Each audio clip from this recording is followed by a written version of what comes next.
All right, gang, in this basic West Coast swing video, we're gonna teach you one of the core patterns of West Coast swing. It's called the whip. It might be the first 8-count pattern that you've learned. Don't worry, we've got you covered. We're gonna walk you through leaders and followers footwork, everything you need to know to master the whip for beginning West Coast swing.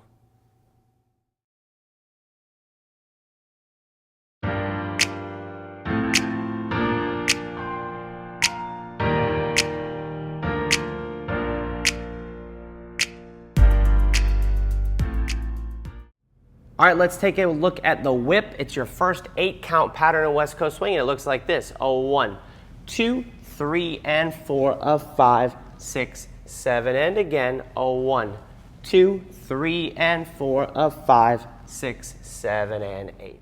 All right, leaders, let's look at your footwork for the whip. This is the first 8-count basic that you're gonna tackle in West Coast swing. The rhythm is gonna be walk, walk, triple step, walk, walk, triple step. I'm gonna do this with my back to the camera first and then sideways so we can kind of understand the slot. So leaders, I have to get out of the slot for the first 2 beats, so I'm gonna step back and slightly side for 1. I'm gonna cross in front for 2, allowing Megan or my partner to have the slot. On 3 and 4, I'm gonna roll around 3, and on count 4, I'm stepping across the slot, leaving space for my partner. I'm gonna step sideways for count 5, back in the slot for count 6, and then triple in place 7 and 8. That's our anchor step. So if we give this some timing, we have 1, 2, 3, and 4 across the slot, slight side step for count 5, replace in the slot, anchor 7 and 8. Let's look at that from a couple different angles. Here's my slot now. I step out and back for 1, I cross in front for 2, I pivot around for 3 and stepping to the far side of the rail on the slot for count 4. Small side step looking to my right for count 5. I step back in the slot for count 6 and I anchor 7 and 8. One more time this direction. We have 1, 2, 3, and 4. Side step 5. Walking step 6, triple 7 and 8. Let's look at it from the reverse side. We have a walk, walk, triple step, walk, walk, triple step. And with timing, 1, 2, 3, and 4, 5, 6, 7, and 8. Followers, your footwork. This is going to be your first 8-count pattern. We are going to take 1 forward step instead of 2, so we have a forward step on 1.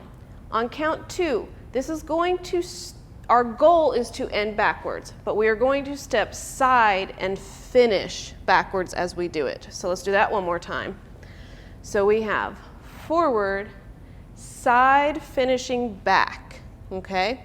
Then we have back, together, forward, and then we turn, step back, and triple in place. Let's do that again. So we have 1, turning, 2, back for 3, and forward 4, turning for 5, step back for 6, 7, and 8. So if we go straight with counts, we have 1, 2, 3, and 4, 5, 6, 7, and 8 from the other side. We have 1, 2, 3, and 4, 5, 6, 7, and 8. All right, the whip for West Coast swing, the first 8-count pattern. There's a lot going on with this one, but it's super fun, so let's get rolling. So let's look at it once. 1, 2, 3, and 4 of 5, 6, 7, and 8. So of course, the first thing to think about is that it is an 8-count pattern. Walk, walk, triple step, walk, walk, triple step. That's number 1. Number 2 is how we lead this. So leaders, if I take my footwork out of it, I need to lead Megan forward, and then I need to begin to get her to finish back, right? So what I'm gonna do with this hand is I'm gonna lead this forward. I have to maintain connection. Both of us have to maintain connection before I pivot the hand back so she steps back, right?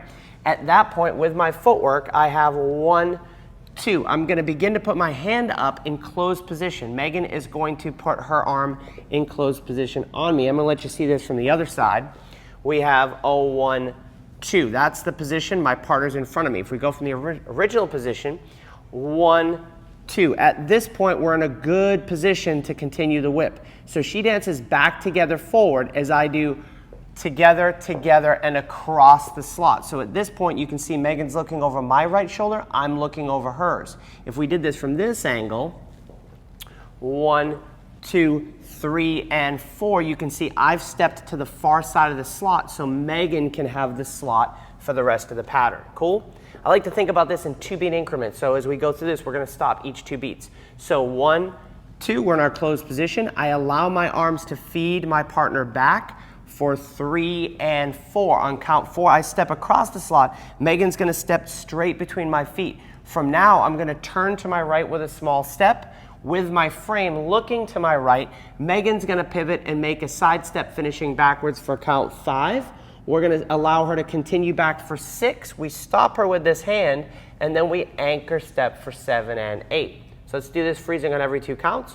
1, freeze, 2, closed position. 3 and 4. I'm across the slot. She's between my feet. Look to my right for 5, step 6. We're pretty much done. We just have an anchor step. So let's look at that full on from this side, and we're going to change angles.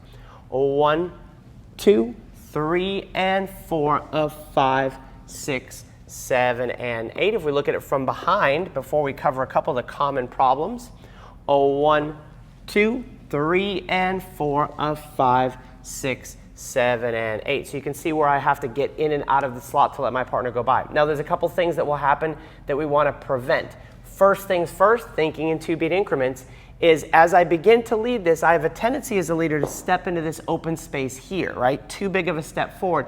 And as you can see now, when she dances back, together, forward, it's going to be very uncomfortable. So both of us, leaders and followers, leaders, I'm going to step together.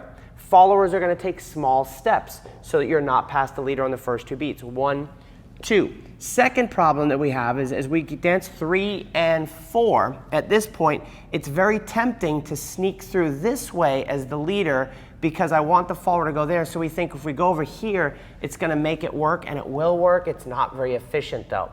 So leaders, 1, 2, 3, and 4, I have a small side step for count 5. That begins with me looking to let the follower continue through, right?